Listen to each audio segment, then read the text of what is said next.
सर्व प्रभागातील मान्सूनपूर्व कामं तातडीनं पूर्ण करण्याचे खासदार नरेश म्हस्के यांचे निर्देश। ठाणे हे मुख्यमंत्र्यांचे शहर असून या शहरातील नागरिकांचे प्रश्न सोडवणे हे लोकप्रतिनिधींची जबाबदारी आहे। पावसाला सुरुवात झाली असून आपत्कालीन परिस्थितीचा सामना करण्यासाठी लोकप्रतिनिधी आणि प्रशासन यांनी समन्वयानं काम करून नागरिकांचे प्रश्न प्राधान्याने सोडवावेत असे निर्देश नवनिर्वाचित खासदार नरेश म्हस्के यांनी ठाणे महापालिका प्रशासनाला दिले आहेत। पावसाळ्यात उद्भवणाऱ्या आपत्तीचा सामना करण्यासाठी ठाणे महापालिका प्रशासन सज्ज झाले।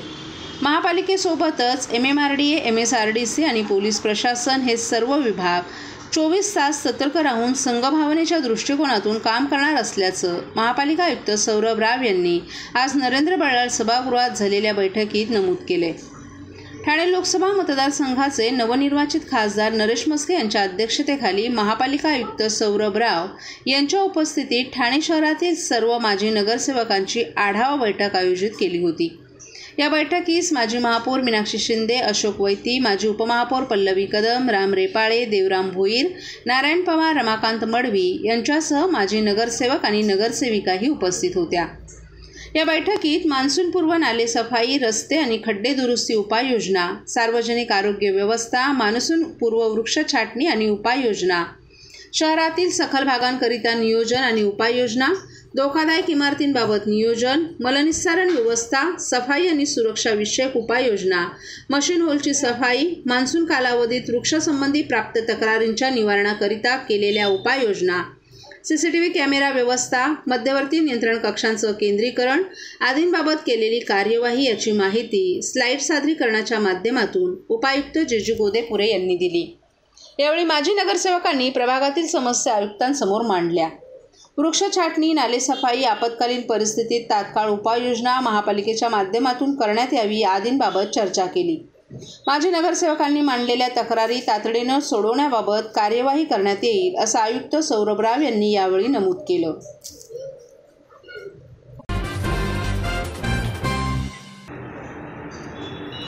काँग्रेसचे कोकण पदवीधर उमेदवार रमेश कीर यांनी आज पत्रकार परिषद घेत विद्यमान आमदार निरंजन डावखरे यांच्यावर निशाणा साधत पदवीधरांसाठी कोणतेही काम केले नसल्याची टीका केली आहे। यावेळी मनसेने घेतलेल्या माघारीचा फायदा आम्हाला होईल असं सांगतानाच मतदार सुज्ञ आहेत, त्यामुळे नेमका कोणाकोणाला पाठिंबा देत आहे हे त्यांना चांगलंच कळतं असा टोला देखील मनसेला लगावला। यावेळी मित्रपक्षांनी देखील अर्ज भरले होते, मात्र आम्हाला सहकार्य व्हावं यासाठी त्यांनी ते अर्ज मागे घेतलेत, त्यामुळे मित्रपक्षांचे सहकार्य आम्हाला नक्कीच मिळेल असा विश्वासही रमेश कीर यांनी यावेळी व्यक्त केला। मला वाटतं आमचे अध्यक्षच अधिक चांगल्या पद्धतीने तुम्हाला या प्रश्नाचं उत्तर देतील। मी फक्त एवढंच सांगेन की महाविकास आघाडीच्या सर्व प्रमुख नेत्यांबद्दल मी आभार व्यक्त करतो की आज सर्वानुमते महाविकास आघाडीतर्फे कोकण पदवीधर मतदारसंघासाठी माझी निवड झालेली आहे उमेदवार म्हणून, आणि या माध्यमातून मी कोकणातल्या पदवीधरांसाठी, कोकणातल्या शिक्षकांसाठी, कोकणातल्या UPSC MPSCच्या संधी कोकणातल्या पदवीधरांना उपलब्ध करून देण्यासाठी मी जास्तीत जास्त प्रामाणिकपणे काम करण्याचं ठरवलेलं आहे आणि त्यासाठीच आम्ही या आघाडीच्या माध्यमातून ही निवडणूक लढवत आहोत। नक्कीच मनसेने यावेळेस माघार घेतली, पुन्हा त्यांनी पाठिंबा दिला, तसंच त्या ठिकाणी अमित सरया देखील असतील, त्यांनी देखील माघार घेतली, कसे बघतात पाठिंबा तुम्हाला? नाही, अमित सरे यांनी जी माघार घेतली आहे ती महाविकास आघाडीचा भाग म्हणून त्यांनी तो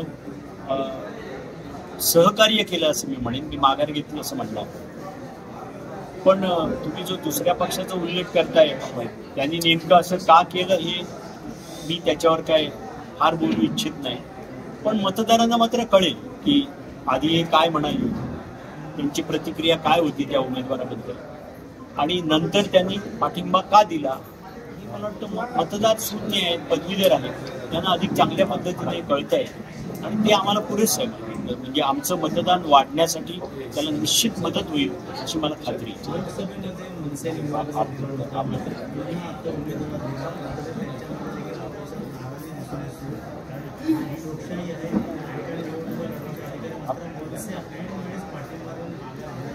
कितपत योग्य का वाटतं या ठिकाणी तुमच्या पद्धतीने? मी तुम्हाला अधिक चांगल्या पद्धतीने मनसे आणि त्यांचे नेतेच सांगू शकतील.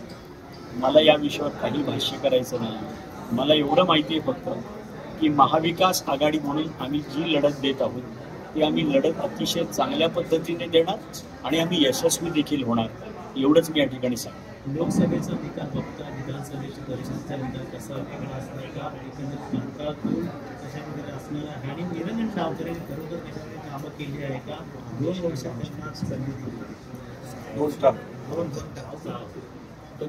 मी जवळजवळ 5 ते 6 महिने या मतदारसंघात फिरतोय.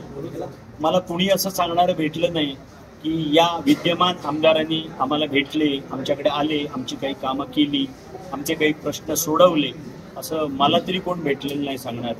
त्यामुळे त्या विषयावर आणखीन मी काही बोलणार नाही. मी उलट असं म्हणेन की लोक आता नवीन उमेदवाराला किंवा नवीन व्यक्तीला ही संधी देण्याच्या मानसिकतेत आहेत याची मला खात्री आहे.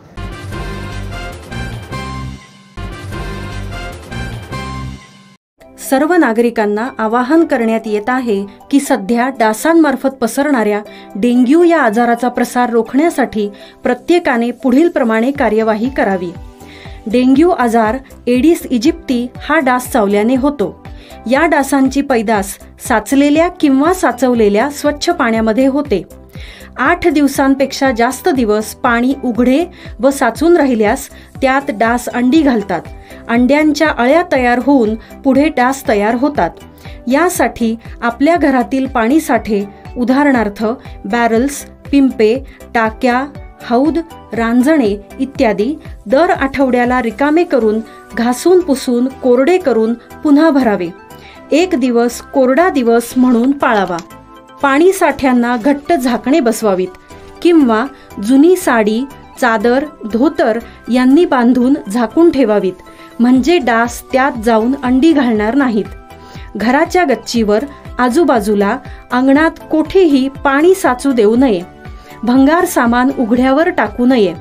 उदाहरणार्थ टायर्स, प्लास्टिक सामान, कुंड्या, टाकाऊ वस्तू इत्यादी.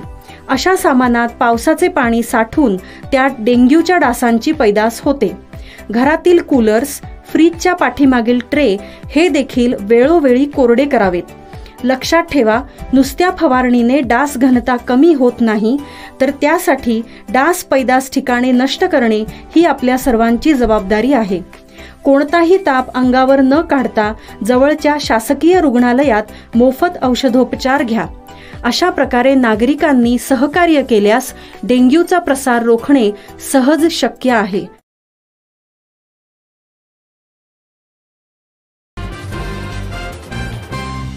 सुपरमॅक्स कंपनीच्या 1500 पेक्षा जास्त कर्मचाऱ्यांचे पगार अद्याप दिले गेले नसल्यामुळे कर्मचाऱ्यांनी आपला रोष व्यक्त करत आंदोलन सुरू केले.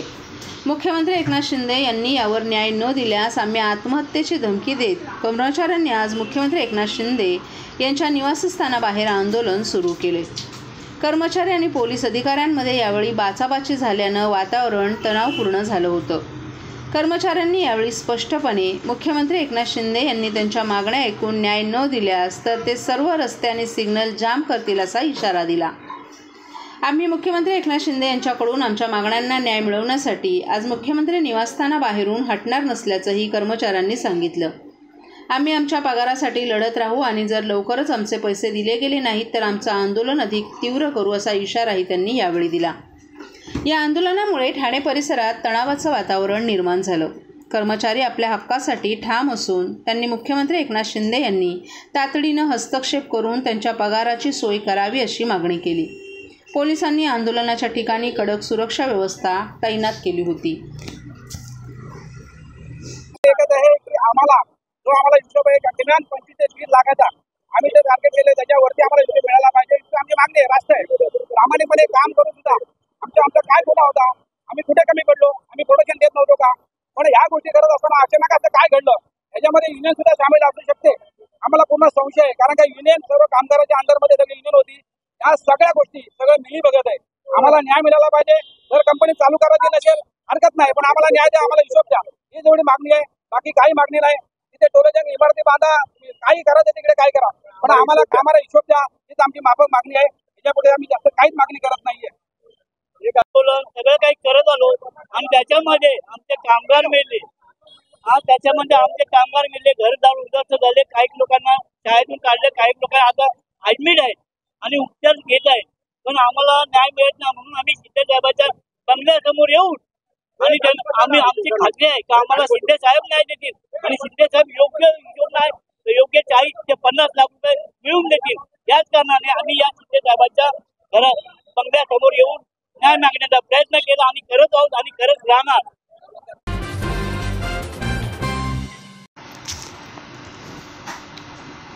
कळव्यातील एका इमारतीतील 3ऱ्या मजल्याचा स्लॅब दुसऱ्या मजल्यावर पडून 3 जण गंभीर जखमी. कळव्यातील भुसराळी परिसरातील ओमकृष्ण सोसायटीमधील 3ऱ्या मजल्याचा स्लॅब आज सकाळी दुसऱ्या मजल्यावर पडून 3 जण गंभीर जखमी झाल्याची घटना घडली आहे. ही इमारत 35 वर्ष जुनी असल्यामुळे महापालिकेच्या प्रशासनानं तात्काळ कारवाई करून ही इमारत रिकामी केली आहे.